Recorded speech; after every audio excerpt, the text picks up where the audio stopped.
Well, this is the fish trap here on the Petitcodiac, and we're not fishing it right now, but when we are fishing it, we're monitoring species that are coming up the river now that the causeway gates are open. We've been doing that for the last 5 years, trying to get an idea of how fish species in the Petitcodiac are responding to free tidal flow and the ability to come up into the upper reaches.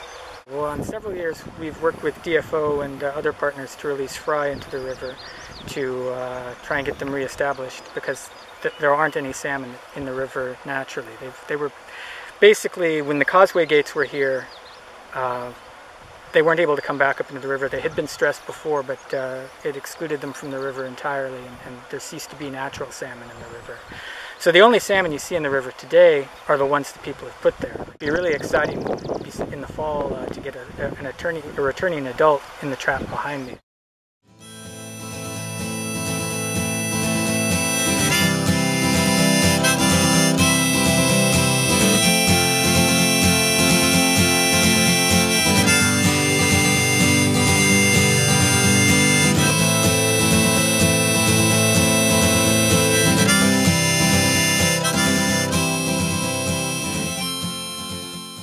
In terms of striped bass, we didn't have any in 2010. In 2011 we had some, and then in 2012 we had even more.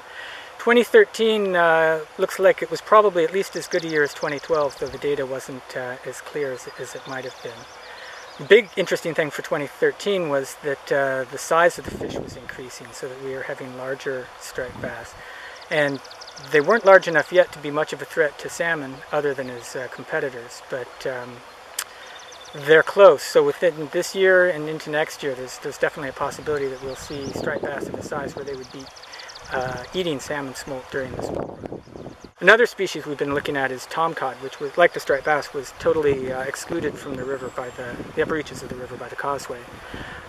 We only had one the first year in 2010. In 2011 we had over 1,000.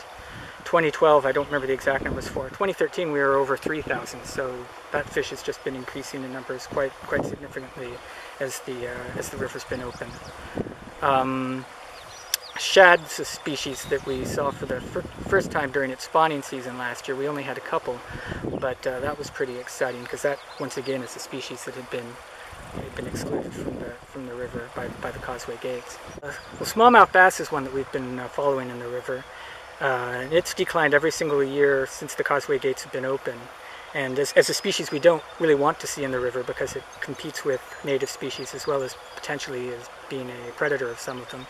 That's a pretty good thing. And it's fallen every single year since the gates have been open, and to the point where last year we didn't detect it at all at the fish trap. Now that doesn't mean that they aren't in the river, it just means that we're not able to detect them at this point. But it'll be interesting to see if that result's repeated this year. Something made the distance, and that someone went to show. The silhouette took a picture, and the mask was acting shy. I'd like to see re-establishment of self-perpetuating healthy fish populations in the river to help come back to what it had been in the past. I personally don't have recent roots in the Maritimes, but my wife does, and my son through her does. And yeah, my father-in-law was a salmon fisherman on the river. I would like for my son to be able to do the same things perhaps one day. The smiles and shouts are wasted because all the eyes that low.